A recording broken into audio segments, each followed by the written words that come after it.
What's going on, everybody? Welcome in. It's the Fantasy Alarm live stream. I'm your host, Howard Bender. With me here, of course, Craig Mish, MLB live stream. Don't forget our Thursday live stream from 7 to 10 p.m. That's 7 to 10, 7 to 8 p.m. Eastern. That ends up, sorry, look at that. I'm getting like all sorts of volume up here. I was too busy listening to Cupcakes Are Yummy, Craig, the link that I sent you, and now all of a sudden all my sound was screwed up. Anyway, Thursday, 7 to 8 p.m. is our NFL live stream. That's me and Brandon Marianne Lee. Here, Tuesdays, noon to 1. Fridays, noon to 1. That's me and Craig Mish doing MLB. All-Star break creeping up on us, Craig. Lots going on here. We're getting ready to take a nice little breather, get a little zen. I'm going to go off on fish tour for a week and go enjoy myself there during the All-Star break.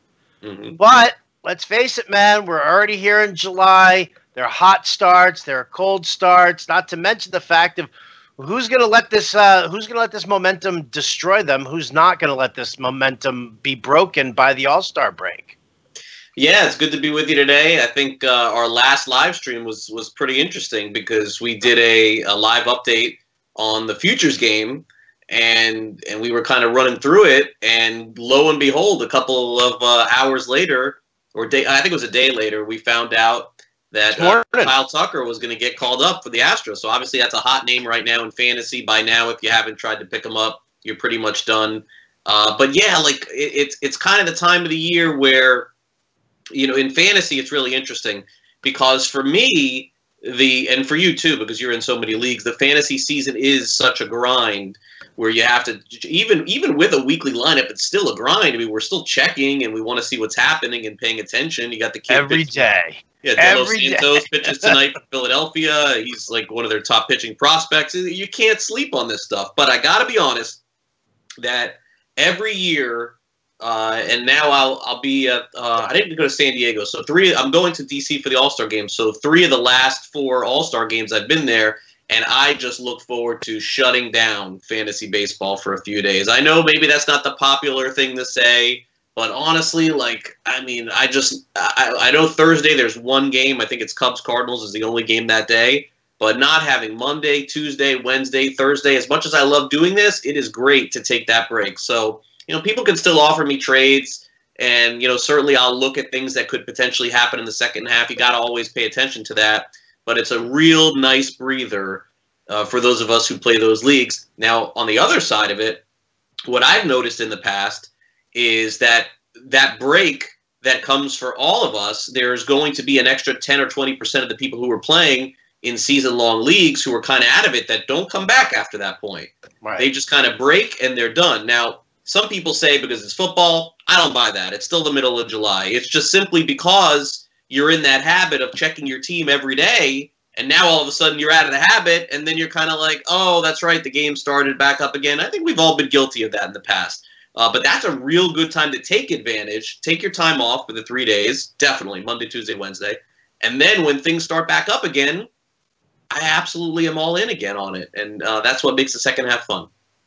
Yeah, this last waiver period, which will start up on Sunday, and obviously in a lot of leagues, they'll leave it as a short week. Some will double up this coming, you know, the week of the Friday, Saturday, Sunday after the All-Star break, and they'll just put that as part of the next week. This Sunday, though, waiver claims, if you don't have restrictions as far as bringing guys up or putting waiver claims in on guys who haven't been called up yet, but you anticipate them joining for the second half, this is a great time to strike because a lot of people are looking towards the All-Star break. They're thinking more about the trade deadline for MLB and what that's going to bring. And then all of a sudden they say, oh, well, I'm not too worried about it. Short week coming up. I can kind of pause back, you know, pull back a little bit on waivers. So yeah, you're right. It's a great time to strike while people are not paying attention, or at least moving forward, could be falling out. Because again, that's, you know, you and I have talked about this on the air all the time. People who just drop out completely from their leagues, and those are the targets you want to hit. You want to try and get them before they fully check out. You want to throw them a bunch of trade offers there, maybe hope that they're going to bite on something that they just really don't care about. So I think this is actually probably more of a crucial week than anything else leading into the break. Yeah, I think this week is definitely the week to do it. For my league mates, you just got to know that, especially with this week being at the All-Star game, I'll still be around baseball, but it'll be a different atmosphere. But I do check out during that time. I just, when I'm playing in 4 or 5 leagues, I need that 2-3 days to just stop.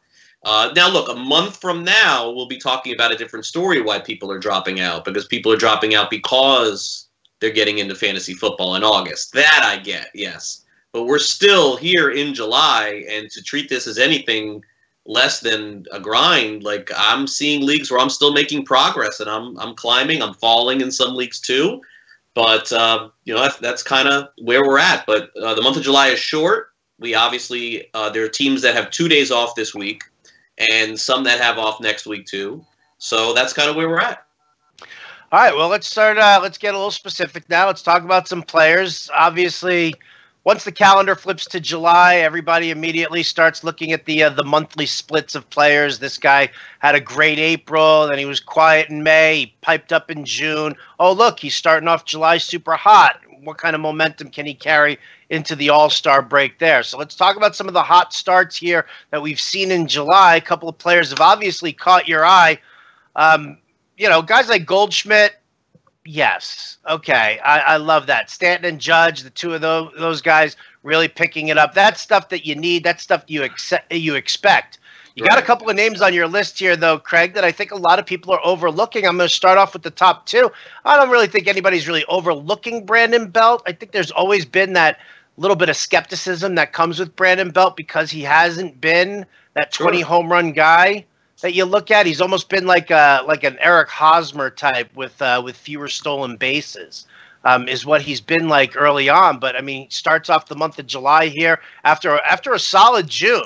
A really solid June, and then he comes up. He batting almost 400 now for the month of July here, and we're on the today's the 10th? Yeah, it's the 10th. Yeah. 10 days into July, he's batting nearly 400. You also have Starlin Castro written down here as well. 447 with a pair of home runs here in July. Now, I know you're super close to the Marlins here. The question is how much are we really going to be able to get out of Starlin Castro? You talk about runs scored, RBI. Is he going to be able to deliver out of this lineup? Yeah, it's hard to say because of the lineup that he's in for sure. Real Muto will be back this weekend. He had a baby today. Castro had a great at-bat last night against Josh Hader, an 11-pitch at-bat, which was the longest at-bat for any Josh Hader appearance this season. No one's had that, and then he hit a home run. The other thing that could factor in, Howard, you never know what's going through the mind of these guys, and I can't pretend that I'm knowing exactly what's going on in Starlin Castro's mind, but he is a trade candidate in a couple weeks. We know at the beginning of the season he was interested in playing somewhere else. He's since softened since that and really good in the clubhouse. But who knows? I mean, maybe this is the light is going on here, saying a deadline's on the 31st. Maybe I got to get hot to get out. I don't know that that's the case. I'm speculating, but I think that's the situation with a lot of other players too. Whit Merrifield on Kansas City, there's been a lot of discussion as to maybe the Royals would sell high on Whit Merrifield and trade him to another team, because you have to ask yourself, by the time the Royals are good again and competing for a World Series again, how long are we talking? 4 years, 3 years, 5? Whit Merrifield. Craig, I think that number's going to be a little bit higher here. Right. Maybe you should start like the low teens and then move your way up. Whit Merrifield will be a free agent at that point. So the Royals could actually be in a position to sell high. He's hit 424 in July. And remember, he was one of the fantasy MVPs in the second half of the season.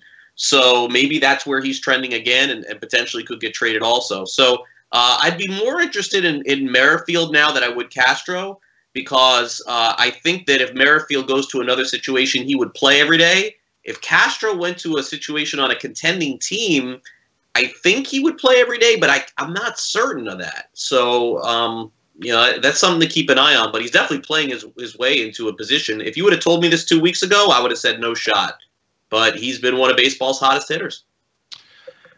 Always seems to dig down. It's really funny. Once he left the Cubs, he joined the Yankees. He got hot. He cooled down. He got hot again. I thought he was pretty happy when he was going down to Miami. He seemed pretty happy about the transition there. I mean, initially, obviously, no. If you're being traded from the Yankees to the Marlins, it's not really tickling your fancy. But he seemed to really settle in there nicely, right? Yeah, he's been known. They're very happy with the way that he's treated everybody, from executives to fans, and even in the clubhouse. They have a lot of Latin players there that he's helped out also. But look, I mean, truth be told, the Marlins are 16 games under 500. They're not going anywhere. I mean, I'm sure that if he stayed, he'd be fine with that. But the opportunity for him to play for a contending team, and it's also hard to find a fit there. The Brewers who have a need at second base, maybe that's a place that he would go. They've already had some dealings there, so they know. But as you know, Howard, there's only like 8 or see. This is why with the trade deadline, to me, I don't think it's going to be crazy because there's only 8 or 9 teams that are in it. Yeah. And they're all real good. They're all like 100-win teams. So they need a couple of little pieces. But at this point, from what I see and hear, I'll maintain, no doubt Manny Machado will be traded. But, Howard, I think you'll see more players traded on August 31st than July 31st. Because what's the point? You may as well just wait until the last second, 30 days before the season, and go through the waiver trade deadline, and just like Houston did with Verlander, I think they broke the mold with that. Just wait right until the end, go get the guy you need for the last 30 days in the postseason, and that's it. What's the rush? Yeah. Got a little question here. At Little Sports Fan 45 wants to know what team's going to make the best moves to increase their playoff run besides the Yankees, which we know. So obviously we're talking about the Phillies, the Braves, the Nationals. Those are teams who seem to be in it. Oakland seems to be a surprising team who could do something over there. Who do you see being the team to make that move? I mean, I look at the Brewers and I wonder, are they throwing in the towel on the season here because their pitching is so atrocious? I can't even remember. I'm going to pull up the standings right now just to see how far they've really dropped out of it. And no, look at it. They're tied with the Cubs here. I thought the Cubs jumped ahead of them. No, so they're tied with the Cubs. Milwaukee, I mean, if that's not a team that really has to be aggressive on the pitching front here, I don't know what we're going to do with them. So which team do you see making those big surprising moves to really boost themselves? Yeah, Phillies, Braves, Brewers, and Mariners. Those are the 4 teams. And I think it's because when you think about it, those are the teams that kind of owe their fan bases a little bit more than just playing out the string. Teams that haven't made the postseason in a while, I think you got to go for it. Seattle's in a precarious spot. They're only going to get to play 1 postseason game, and they got to win it to move on. So I don't know how. I mean, it looks like they're all in. They traded for Colomé, and they've made some other moves too.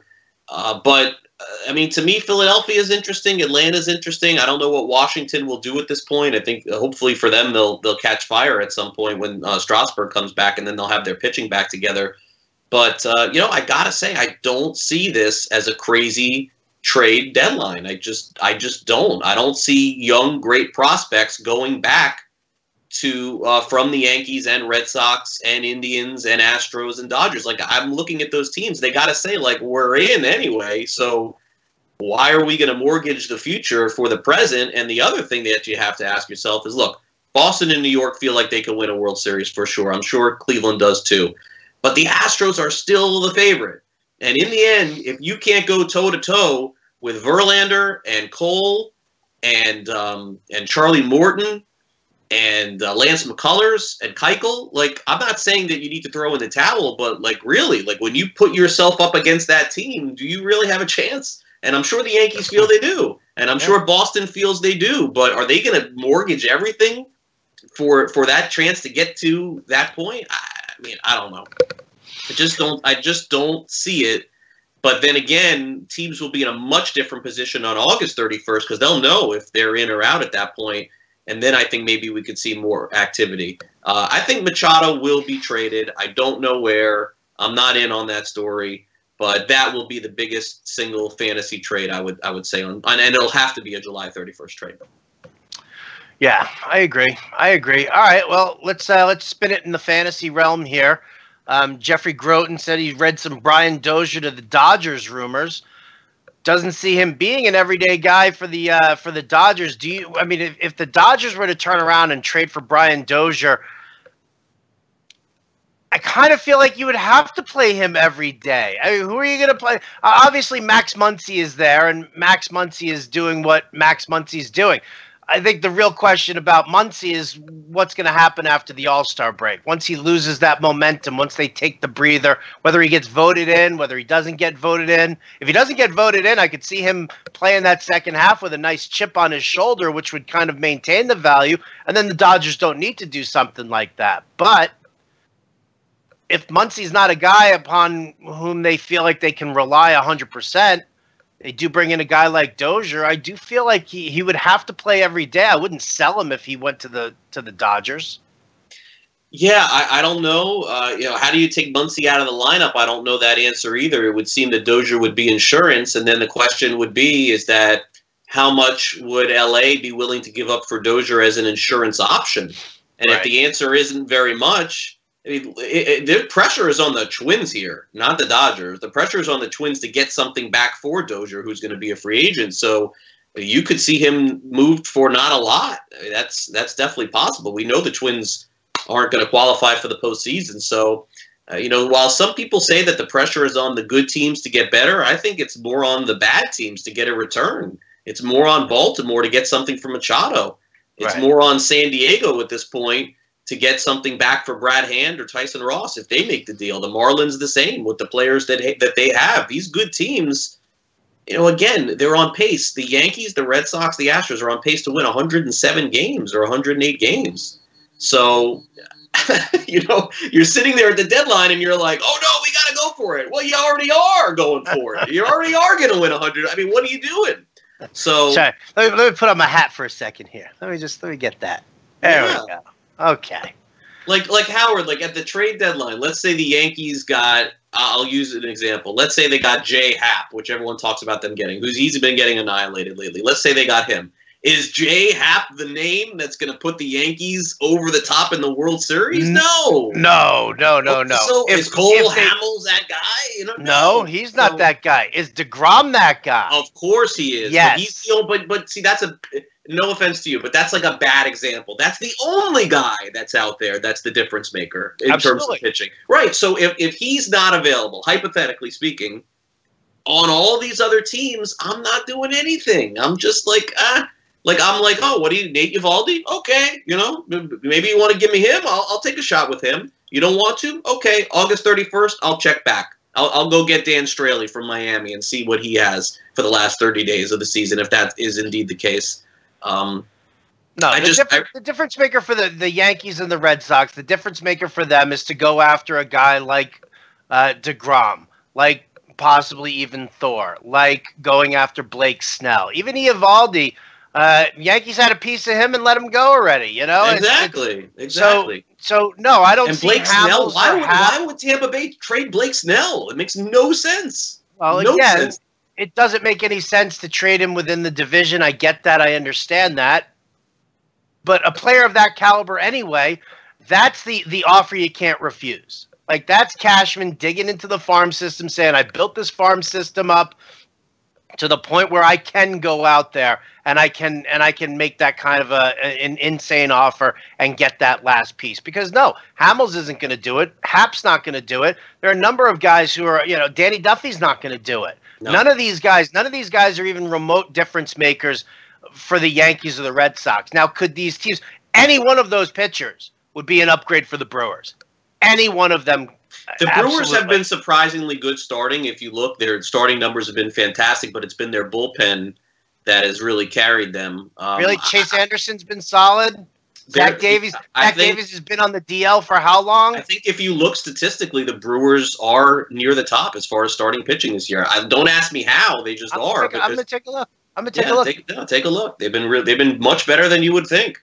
Maybe they consider Josh Hader to be more in the starter realm. Well, last night they took Anderson out after 4 2/3. Didn't even let him get the win. This is what they're doing. They're using their bullpen extensively. Do they need a pitcher? Yes, but I could see them getting one of those smaller pieces types. I don't think they'll.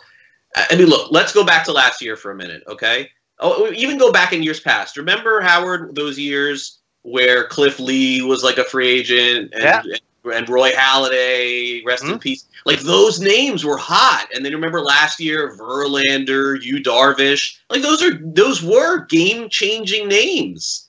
Where are those names this year? The names you mentioned are all under team control for a long time. DeGrom and Snell.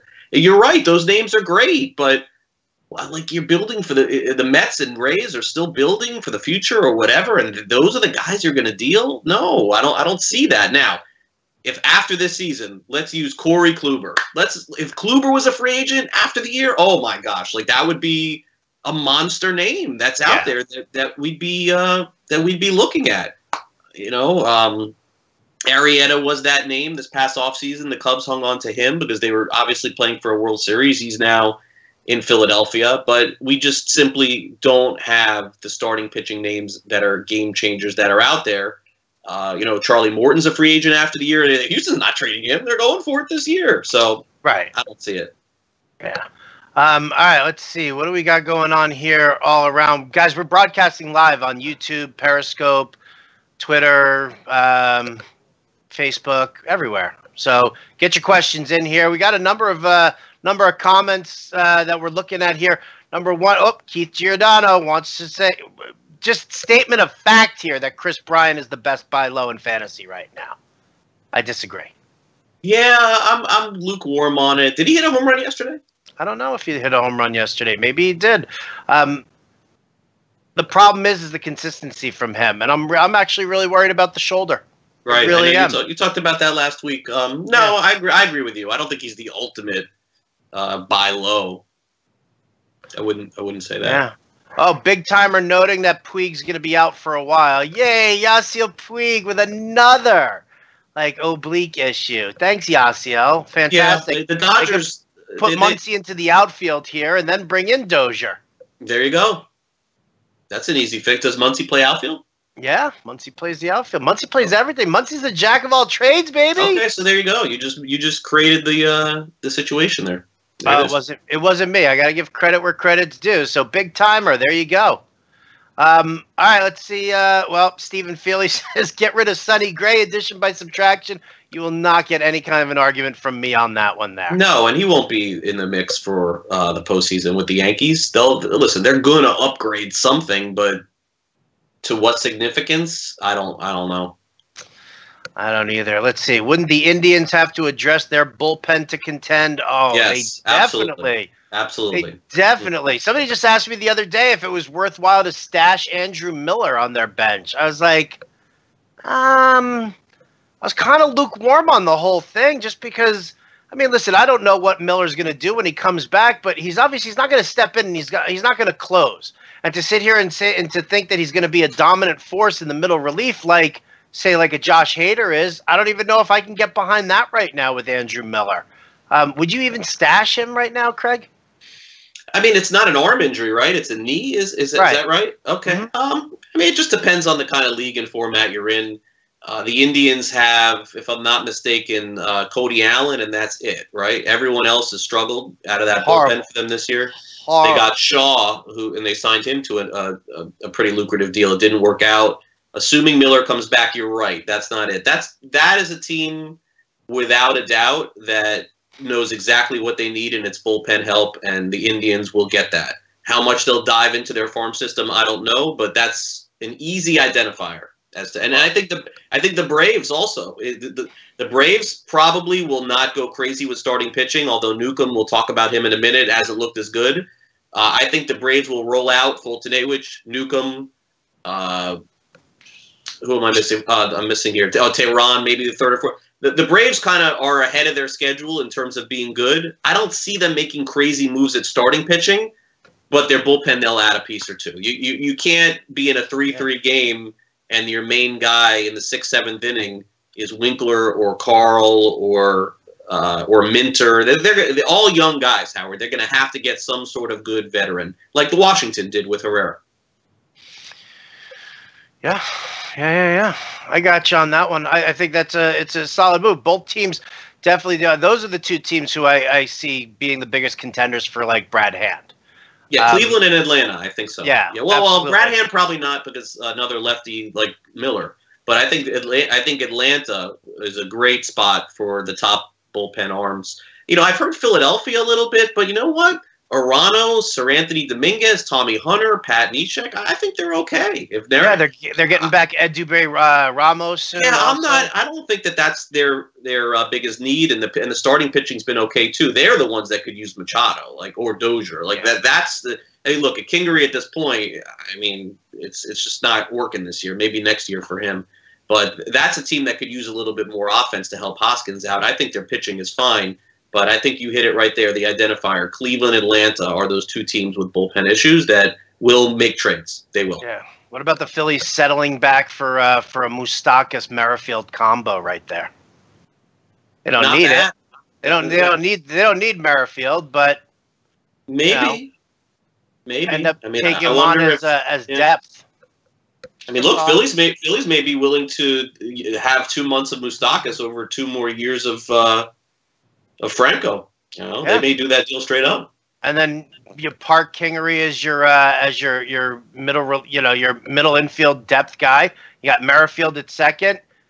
Throw Moose at third. You got Cesar Hernandez. You move him over to shortstop. Mm-hmm. Suddenly it works. Yeah, I think Kingery will be a great buy low next year, 2019. I'll be back in on him. I think his season is just – they played him everywhere. He wasn't playing every day. Then he was living up to this contract. I still like him a lot, but not – this year is just – it's over for him. Yeah. I thought this year was over for him when Kapler was making all his stupid moves in the first month of the season. Probably. He was being a jackass. So. And it kind of ruined – I thought it ruined the development. I think he'll be good next year.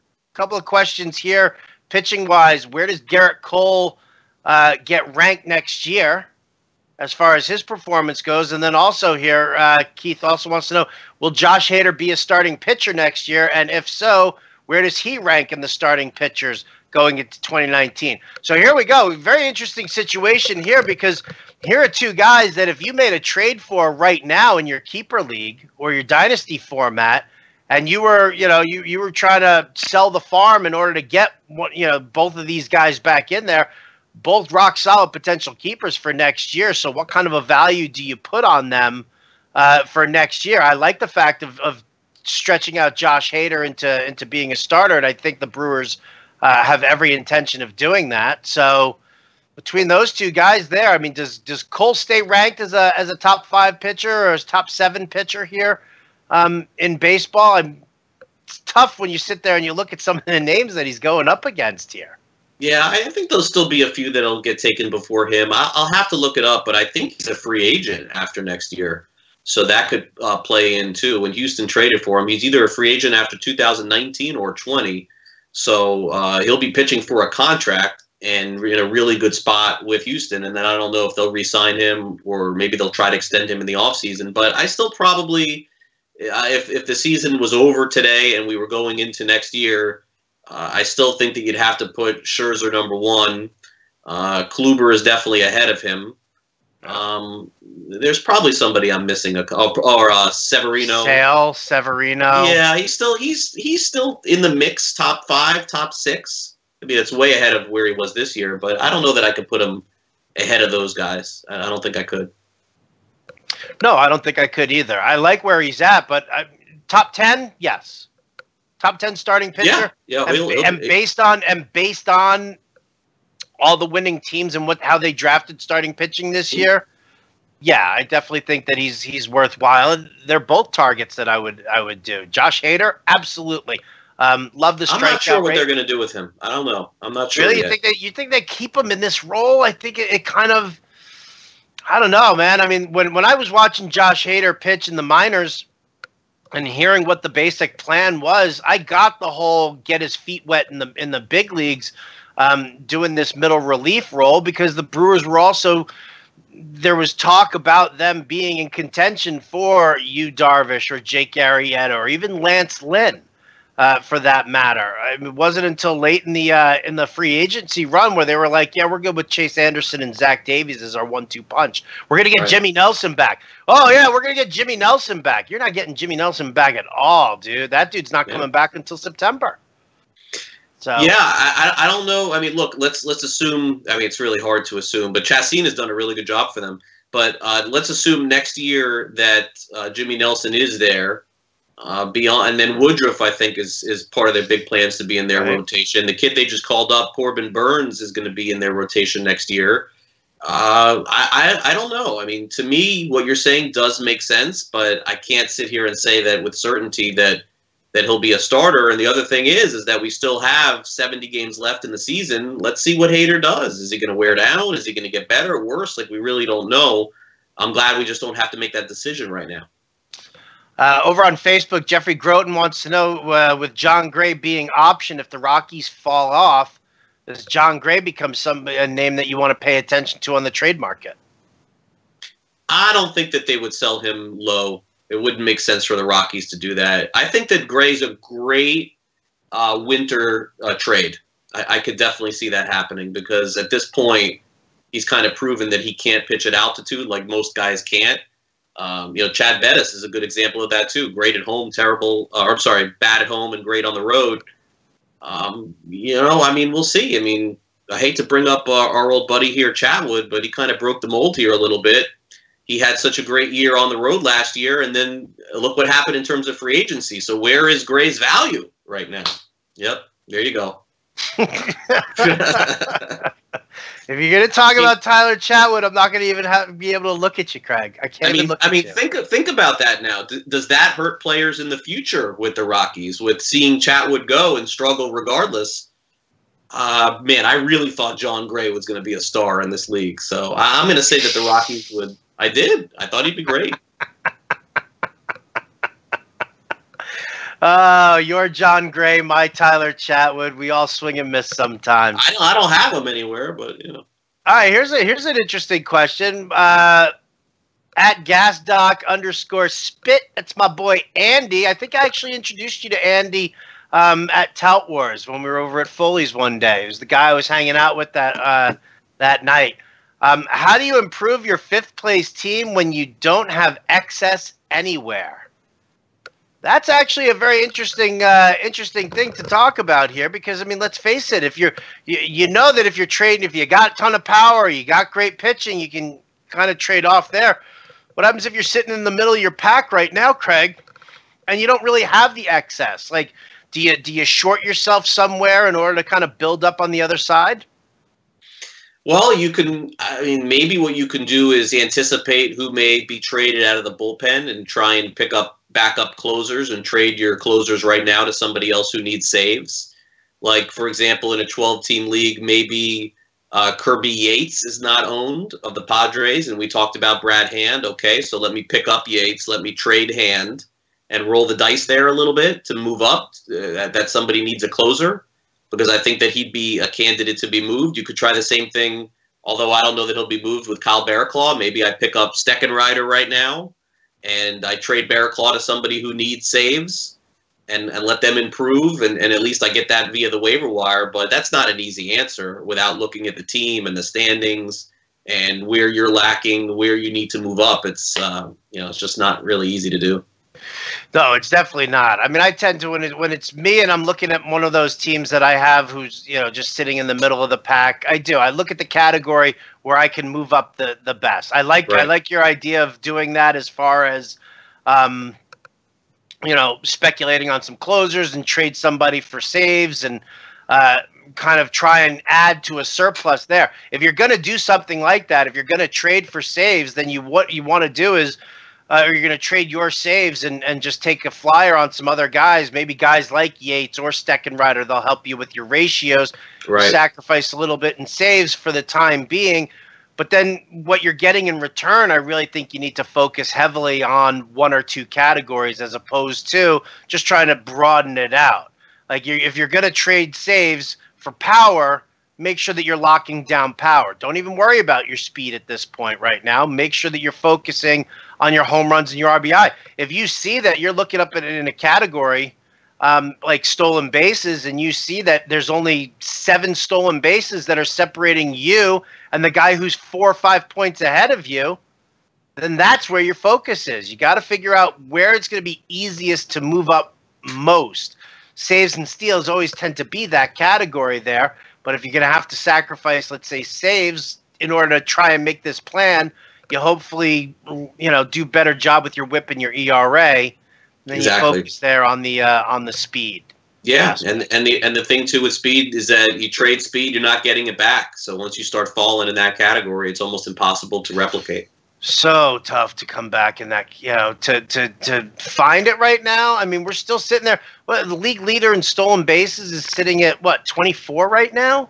Yeah. You're only gonna have like 5 guys stealing 20, 30 bases. That's it. Unbelievable. It's unbelievable. All right, going through the old YouTube here. Robert Woodruff wants to know where we are. Craig, do you want to disclose your location right now? You mean in the country? Yes. Oh, Hollywood, Florida. There you go. It's asking if Roberts wants to know if you're from Chicago. Hence the Maddox jersey in the background. Oh, no. I just, through the years, I've been fortunate enough to acquire jerseys and have them signed as players came through South Florida through the years. The jerseys I have are Maddox, Jeter, Biggio, Glavine, and Bonds. Those are the 5 that I have in my office that are displayed. I also have Johan Santana signed jersey somewhere, Miguel Cabrera, a couple of others. I have probably about 6 or 7. Look at you. I've got a bat right here, I guess, if you can see that, from New York. I hail from the planet Krypton. You got a little Action Comics there, a little Superman action. We can get in there. And then if we look over here, I'm a deadhead too. You can check out that Winterland poster there. Yeah, I'm just south of San Francisco. Mission in Florida, southern Florida. I'm just south of San Francisco in Half Moon Bay. That's where we're at. Let's see. Oh, Yelich stole his 12th base last night. Big time. I know. Not good. Not good for me.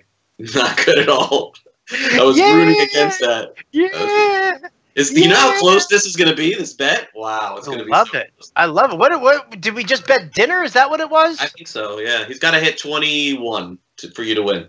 Okay. Now, if he hits 21 and he steals 21 bases here. He's on pace for 20. Do I fly to Florida so that you can take Jim and I out together? Oh, yeah, you could do that. Yeah, you could do that. Or we'll do it at the Towers I know we'll be at next year. You're not taking me to dinner on Staten Island, dude. No freaking way. Oh, yeah. Go to Pizza Rats. Go to this place. It's right next door to the Knights of Columbus on Main Street. All right. Yeah, that's where you're going to go. Uncle Louie, subs and dubs. Soup's not a meal, Jerry. Soup is not a meal. Yeah, you come to Florida, you're in the house, man. You know that. During football season. Yeah. Can Jim pick the restaurant? Yeah, I'm good. Yeah. I'm thinking, okay. All right, I'm just making sure. I love that. Yes, big timer. Imagine if he didn't miss 3 weeks. But you bake in that number. And by the way, think about this. If the Brewers, look, this is what I'm hoping for. Let me play that narrative up. He has 12 right now, okay? He's on pace for 20, and 21 is the winner for you.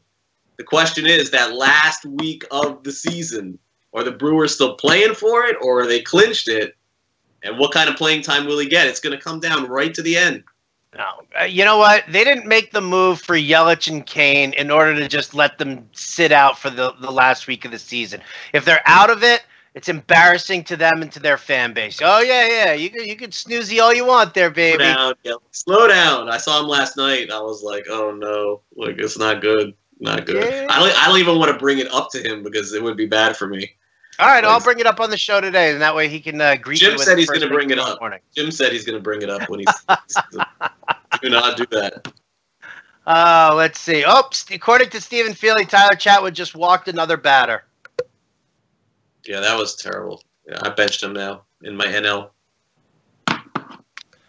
Better second half $1 pickup. Jake Bowers, Sandy Alcantara, or Joe Musgrove? Musgrove, Alcantara, and Bowers are the names? It is. Those are the 3 names.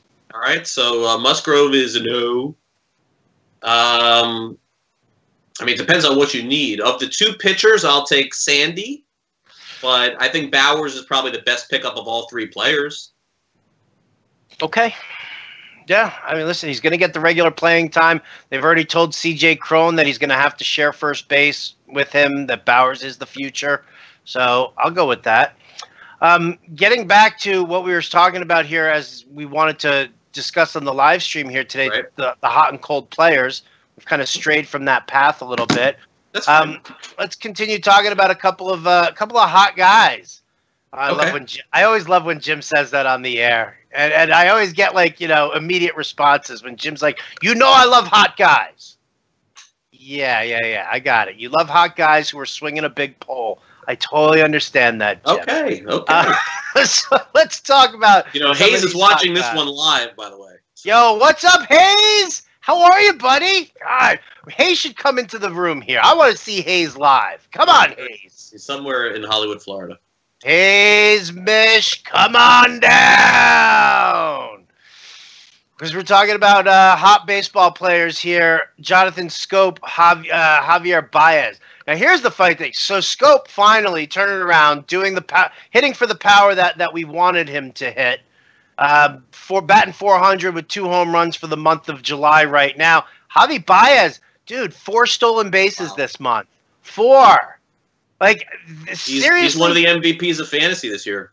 You know what? I definitely think that he's one of the MVPs of fantasy. I also kind of feel like he could be considered fine. He's not a 40 home run guy. He's not, banging in 120 RBI. Right. But with the level of play, the versatility that he has, power and speed here, I think he's just a legit MVP candidate all around. I think he'll be a second-round pick in fantasy next year. There's a good chance of that. But yeah, no, he's been fantastic. You're right. He'll qualify maybe at a couple different positions next year. I don't even know where he'll end up playing. Maybe they move him to shortstop. Maybe they trade Russell. Based on the numbers, he'll be. I guess Altuve, Albies, and Baez will be the first 3 second basemen off the board next year in some particular order, which I'm not sure yet. But those 3 guys have been great. Peraza is also another one that probably the ship is too late if you were going to attack at steals, because he's been great. And then the most random name on this list of guys who are hot is Nico Goodrum. Yeah. 421. Where did that come from? I have no idea. But it seems like he's getting pretty solid playing time, and Miguel Cabrera's out for the year. So he's going to keep playing. Yeah, what was it's so funny. I actually just got that question. It was Nico would you rather invest in Andrew Tolles or Nico Goodrum?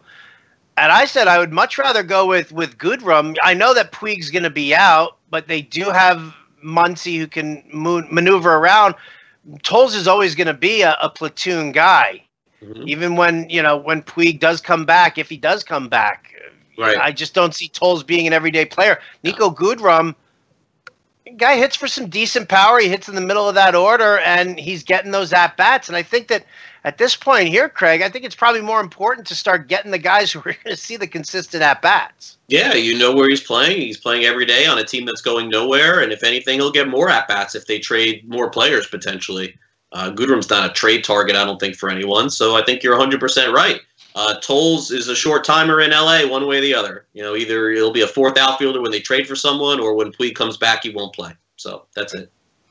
All right, well, for every yin, there's a yang. For every hot, there's a cold. Let's talk about some of the cold guys. Let's trash them. I will try and keep this as PG as possible here, knowing that Hayes is watching. But these guys have been hot trash for 10 days here in July, and the dumpster fire is burning hot on Eddie Rosario. Eddie Rosario has completely fallen off in July. Are you done with it, Eddie Rosario? I'm not done with him, but it wasn't sustainable what he did in the first half. I mean, he's still an all-star, having a great year, but, come on. At some point, he had to slow down a little bit. He's been great.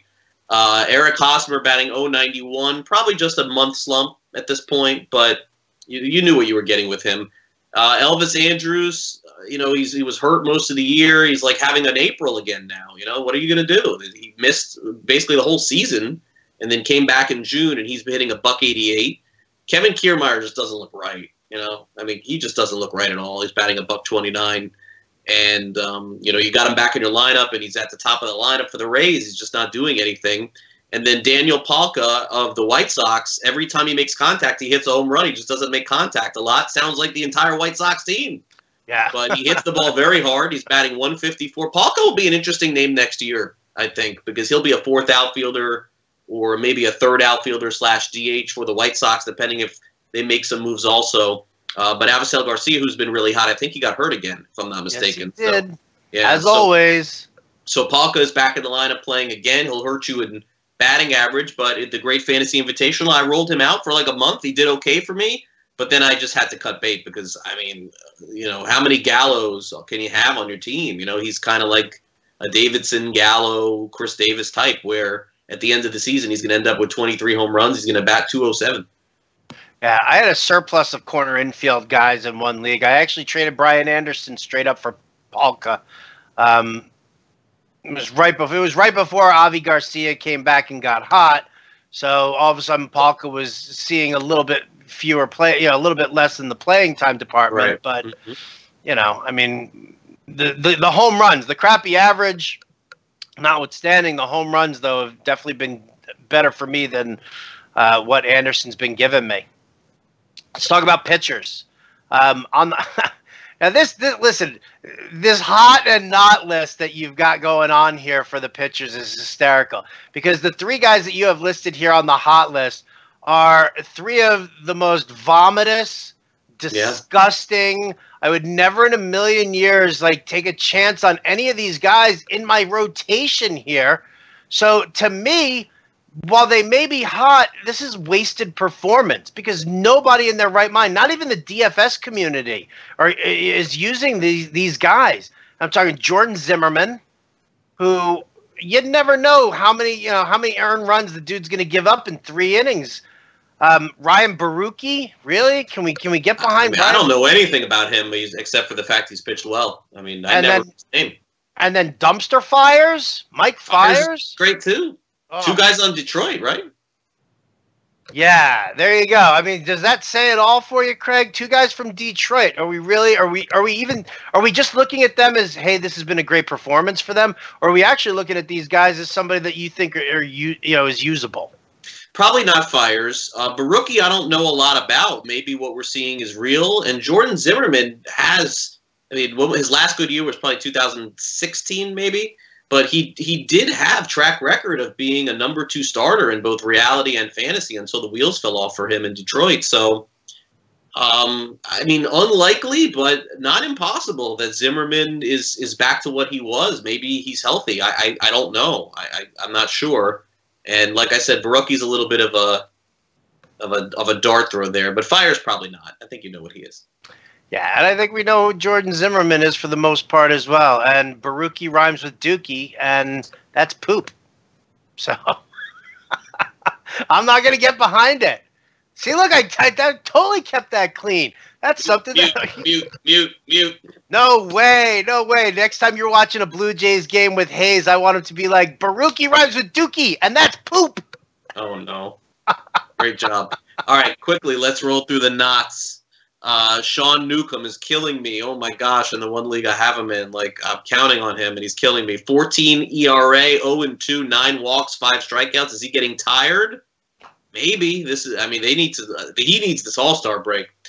Jay Happ, a trade candidate, 14 ERA, 0-2, not a shock. And then Tyson Ross. Maybe the Padres should have just stopped him from pitching and said, okay, take him, because now his value is going back down in the you-know-what again. 0-2, a 19 ERA, only 2 strikeouts in his last 2 starts. All right, well, I mean, let's look at it from this perspective here, is that we're talking about Newcomb, who hasn't really done this before. We're talking about Happ, who's probably feeling the pangs of every trade rumor possible. So far, he's linked to 24 different teams. So I'm sure that's kind of unnerving him a little. And Tyson Ross, a guy who's dealt with injuries throughout his entire career, could he be slowing down? Somebody asked me if Scherzer was slowing down at the end of the first half. I kind of look at some of these late first half starts, these early July work that these guys are getting, and I do think that I look at the talent from just a skill standpoint for a guy like Sean Newcomb. And I say, yeah, you know what? To me, it does look like he could be getting a little tired. Will the break refresh him enough to put them back on track for the second half? I think that's really the question we need to ask about these guys, whether they're traded, whether or not. When they come back in the second half, can they fire up what they did? Maybe not replicate the first half completely, but at least get back on track. Yeah, you got to hope so, but the answer is we don't know. We really have no idea. You can hope and pray. Newcomb is the one guy on this list that has more value than the others, and I didn't even put like Lance Lynn on there. Like there's some other guys too that at this point are struggling, but to me, Newcomb is the interesting name just because of how good he's been in that first half. But innings are piling up for him. Innings are piling up. Oh, we've gotten some hot and some not here also. Kevin Gossman, a sub-3 ERA with a 1.11 whip last month. Yeah, he had a really good month. We'll see what he does the rest of the year. George Springer hitting 128 over the last 28 days, 94 at-bats. He'll be fine. Yeah, I'm not worried about Springer. I'm definitely not worried about him. I'm not putting my trust in Gossman. No. Pitchers who have been hot trash, Dylan Covey and Marcus. Ooh, Stroman. Oh, Stroman. Yo, Marcus, fire up the bullpen, Stroman. Yeah, I mean, with guys that you shouldn't even be starting anyway, I'm not going to bring those guys up, Okay. Oh, but Mike Fiers you're going to bring up? Mike Fiers is hot. I'm not giving you a Mike Fiers is not, because you wouldn't be starting him anyway. I'm just giving other options of guys who are pitching well. But to say that anybody should be starting Stroman at this point as a negative, like, oh my gosh, he's not pitching well. This is the whole season. Would you rather put your faith in Marcus Stroman in the second half or Mike Fiers in the second half? Maybe Fiers. Really? Stroman's the whole year like this. How about after dinner ice cream cones? I'll bet you that Stroman has a better second half than Mike Fiers. Sure. I don't feel strongly about it, but sure. I don't really feel strongly about it either. Anything. The Yelich one I gotta get. That would be devastating if I don't get that one. All right. We got a few minutes here. Jeffrey Groten wants to know your thoughts on Andrew McCutchen. Is McCutchen a guy that you look to try and pick up here for the second half, or is McCutchen a guy that you just kind of leave alone? Probably hit 10 home runs, drive at 35 runs, and bat 280. Sounds about right. If that's what you want, go for it. Well, that didn't sound like a real ringing endorsement, Craig. I mean, look, he's still a very productive player, but he's not in the peak of his career anymore.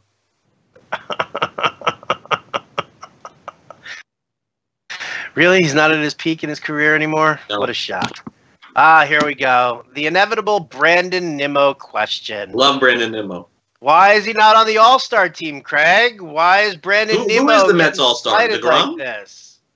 Is it DeGrom as the All-Star? Okay, well, there you go. There's the answer. You're going to put two guys from the Mets on there? You can't do that. Why? We've got Mitch Moreland on the All-Star team. Yeah, I don't know how that happened. By the way, Avisel Garcia did get put on the 10-day DL. So, goodbye. Shocker. Oh, no. Really?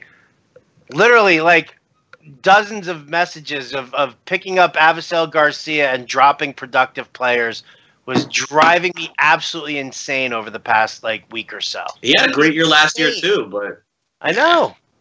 Not interested. Me neither. Let's wrap things up here. We're talking about you're going to the All-Star game. You're going. That's official now. You are going to be there. Which just I'm found out. Excited about because you're going to bring me back all sorts of treats and souvenirs and fun stuff like that because you're going to treat me right. In any event, yeah, I'll be there Sunday for the Futures game, and hopefully we'll be able to do live stream Tuesday. I'll have to figure that all out, but yeah, I'll be there Sunday, Monday, Tuesday, and broadcasting from there too. So maybe we could do some stuff. I'm happy to do it. I would love to. I would definitely love to do some stuff live from over there. Now, Talk to me here. Give me your thoughts on the teams in general. Listen, obviously there are going to be snubs. Everybody's all up in arms about the Blake Snell snub. I get that. I totally get that. Jim and I had an interesting discussion yesterday as far as what the voting process is. Why are you putting it in the hands of players who don't really sit and watch the game or study the game or don't see a lot of these players more than like 1 or 2 times a season here? You can't deal with the fan voting here because of the ballot box stuffing, major media markets versus smaller markets. And then, of course, every nerd who wants to try and write some algorithm that has you casting 8 million votes for Ben Zobrist. Yeah, the fan voting I don't have a huge problem with because it is the fans and they pay, so whoever gets in the game gets in. But you're right, the backups is usually the fail-safe to get the correct guys in the game. But the other question that has to be asked, from what I am understanding, is like when the players are voting in June, I would personally like to see that ballot now because I think there is a question, and I haven't confirmed this yet, but Howard, if Jesus Aguilar and Max Muncy were not even on the player ballot, what are we complaining about here? Like, what's the complaint? If Jesus Aguilar was not on the player ballot, he was not on the fan ballot. That I know for sure. So we're talking about what are we up in arms that Aguilar didn't get in the game? How is he supposed to get in? Well, again, the question is who's doing the voting and who's being put on the ballot. Right, he's not on the ballot. Are we not at a point right now where you can't, I don't know. For me, the whole thing is whose hands are we putting it into? If you're going to put it into the hands of the fans, okay, fine. I'm okay with that. I really am. But you have to do it. You have to do it electronically then, and you can't sit there and you can't make it. You can't sit and these ballots that they do at like the ballpark. To have those like hand tabulated? That's never going to work. But the thing too is that like let's say hypothetically that players had the opportunity to fill out their ballot on June 14th and fill it out. Would they have filled out Blake Snell anyway? Nope. Max Muncy? Nope. Aguilar? Nope. So that's a huge problem. Like what are they doing? Letting them fill out their ballot a month before the game. It just doesn't make any sense at all. So you're right. So MLB's got to push it closer to the end of the month then. July 1st. Okay. Yeah, July 1st. The game is until the 15th or 16th, whatever it is. That makes more sense. And I'm fine with the fans voting crazy and voting who they want in because it's on TV and those markets are watching. If they're showing the passion, even if it's ballot stuffing, I'm fine with it. But then at that point, you got to get the right guys in the game.